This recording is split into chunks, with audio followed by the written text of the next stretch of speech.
नमस्कार दोस्तों, स्वागत है मेरे चैनल पे। मैं हूँ सजीश पाकर, आपका न्यूरोलॉजिस्ट और कंसल्टेंट। क्या होता है प्रॉपर्टी राजयोग और इसके मायने क्या हैं? प्रॉपर्टी राजयोग वो राजयोग है जो अपनी डेट ऑफ बर्थ से अपन निकालते हैं। प्रॉपर्टी राजयोग होता क्या है? प्रॉपर्टी राजयोग का मतलब होता है जिनके बर्थ चार्ट में प्रॉपर्टी राजयोग आ जाता है, उनको आज नहीं तो कल, एक अंदाज़ा बता देता हूँ, 31-32 साल की उम्र में उनके पास प्रॉपर्टी आ जाती है। कहने का मतलब उनका खुद का घर या मकान आ जाता है। बात यहाँ पर नहीं ख़त्म होती है। आप अपना या अपने परिचित का या अपनी स्पाउस का, पार्टनर का या अपने बच्चों का डेट ऑफ बर्थ को एक बार कैलकुलेट करके देखिएगा, तो आपको कहीं ना कहीं से ये चीज़ एनालिसिस करोगे तो समझ में आ जाएगा कि प्रॉपर्टी राजयोग क्या है, कैसे निकलता है। प्रॉपर्टी राजयोग अगर किसी इंसान की ज़िंदगी में आ जाता है तो वो देर सवेर अपनी ज़िंदगी में एक या मल्टीपल प्रॉपर्टीज़ का मालिक बनता है। और ये सच है। ये काफ़ी एनालिसिस और काफ़ी स्टडी के बाद ये सामने आया है कि जिनके इसमें प्रॉपर्टी राजयोग आता है उनके पास खुद का घर, फ्लैट या मकान होता ही होता है, या मल्टीपल प्रॉपर्टीज़ वो बना ही लेते हैं अपने जीवन काल में। हमने यहाँ पे एक छोटा सा एग्जांपल लिया है, वो है 21 अक्टूबर 1981। अपन ने पहले लोशो ग्रिड बनाया जिसमें अपन ने सारे नंबर्स डाले। फिर उसके बाद यही डेट ऑफ बर्थ को सीक्वेंस में हम प्लेस करेंगे अपने लोशो ग्रिड में। उसके बाद ड्राइवर आया 2 + 1 3 और कंडक्टर आएगा 2 + 1 + 1 + 1 + 9 + 8 + 1, जिसका टोटल आता है 23। जिसको अगर आप और ऐड ऑन करेंगे, सिंप्लीफाई करेंगे, सिंगल डिजिट पे लेके आएंगे तो आता है 5। इसको अगर अपन अपने बर्थ चार्ट को लोशो ग्रिड में प्लेस करेंगे तो ये बन जाएगा आपका 258। अब जिस इंसान की भी ये डेट ऑफ बर्थ है, इस इंसान के 32 ईयर्स की एज में प्रॉपर्टी आ गई थी। ना उसे पता था ना हमें पता था, पर ये फैक्ट है, ये एक्चुअल डेट ऑफ बर्थ है। अब बात सिर्फ यहाँ पे ये बात पे ख़त्म नहीं होती कि ये 258 का राजयोग आ गया है तो उसकी जीवन में ये प्रॉपर्टी आई कैसे। ये था, संयोग बने और उसने प्रॉपर्टी बना ली। ये है इसका सबसे बड़ा सच। और ये संयोग कैसे बने, क्या किया उसने, अपन इस पे जाके कोई मतलब नहीं है। उसने डेफिनेटली मेहनत की होगी, एफर्ट्स डाले होंगे, या उसको कहीं ना कहीं से हेल्प मिला होगा, पर ये श्योर है कि 258 जिसके बर्थ चार्ट में आ जाता है उसको प्रॉपर्टी बनाने का योग मिल जाता है। अब मुद्दा आता है कि प्रॉपर्टी राजयोग अगर है तो सिर्फ प्रॉपर्टी पे ही बात ख़त्म होती है क्या? नहीं।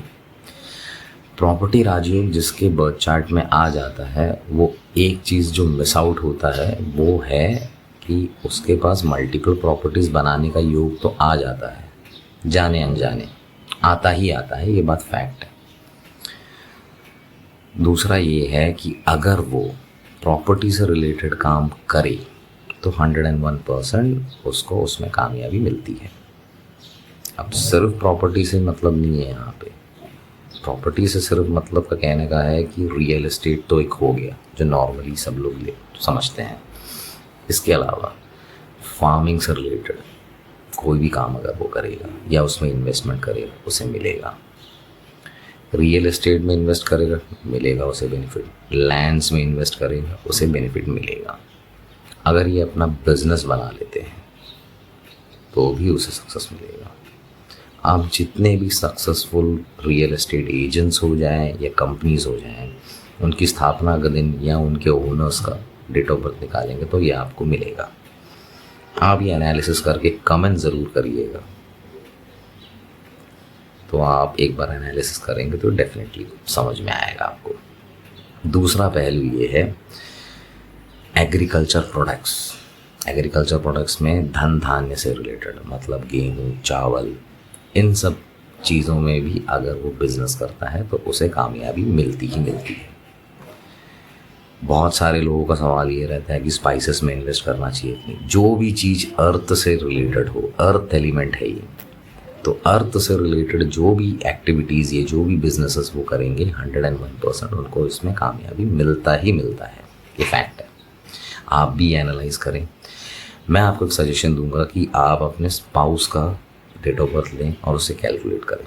अगर आपके डेट बर्थ चार्ट में 258 नहीं है तो उन केस में होगा, या आपके किड्स बच्चों केस में होगा। 101% श्योरिटी है कि आज अगर आप एक घर ओन कर रहे हैं तो आपके बर्थ चार्ट में या आपके पार्टनर के बर्थ चार्ट में या आपके पार्टनर या आपका बर्थ चार्ट मिला के 101% ऐसे योग बन रहे होंगे कि आपने घर बना लिया होगा, या तो आपके किड्स के होने के बाद आपके पास घर आया होगा। तो ये एक पहलू हो गया।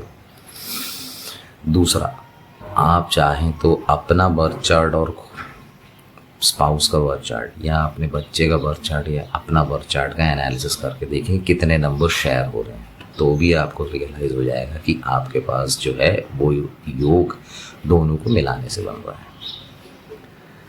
ये आप करके देखिएगा और कमेंट ज़रूर दीजिएगा कि ऐसा कोई योग आ रहा है कि नहीं आ रहा है।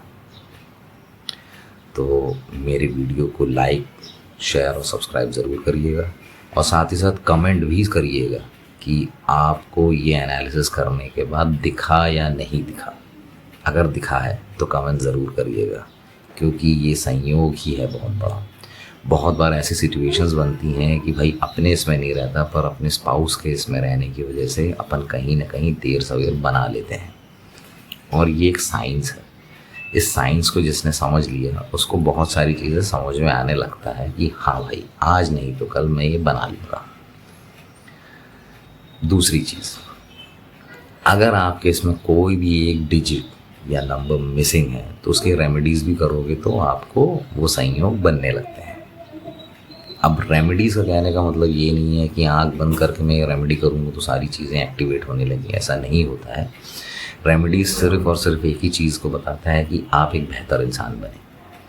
उस रेमेडीज़ को करने का लॉजिक सिर्फ इतना ही है कि आप ऊपर वाले से और ख़ुद से ज़्यादा बेहतर तरीके से कनेक्टेड रहें।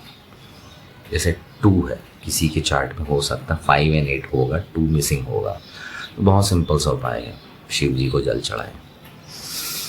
ठीक है। मून वॉक कर सकते हैं फुल मून डे पे।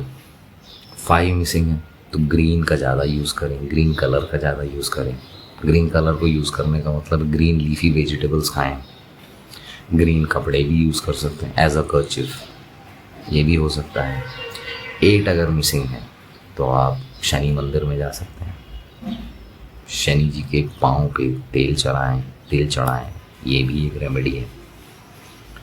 और गौ सेवा करें, गाय की सेवा करें। तो ये सिंपल रेमेडीज जिसमें कोई ख़ास पैसे नहीं लगते हैं, ये आप कर सकते हैं, तो ऑटोमेटिकली आपका 258 राजयोग जो रहता है वो एक्टिवेट हो जाता है। तो ये रहा दोस्तों 258 पे वीडियो। मेरी वीडियो में बने रहे, मेरे चैनल के साथ बने रहे। नेक्स्ट टॉपिक जो रहेगा वो भी बहुत रोचक रहेगा, तो मेरे चैनल के साथ बने रहें। लाइक, शेयर और सब्सक्राइब ज़रूर करें, और अपने वैल्यूबल कमेंट्स भी ज़रूर दें एनालिसिस करने के बाद कि ये चीज़ें आपको कितनी रोचक लगी और इसमें आपको क्या एनालिसिस करने के बाद मिला। मैं आपका कमेंट्स के लिए वेट करूँगा। आप ज़रूर कमेंट करिएगा और मुझे बताइएगा कि एनालिसिस करने के बाद ये चीज़ें आपने देखी और आपको समझ में कितनी आई। थैंक यू दोस्तों, थैंक यू।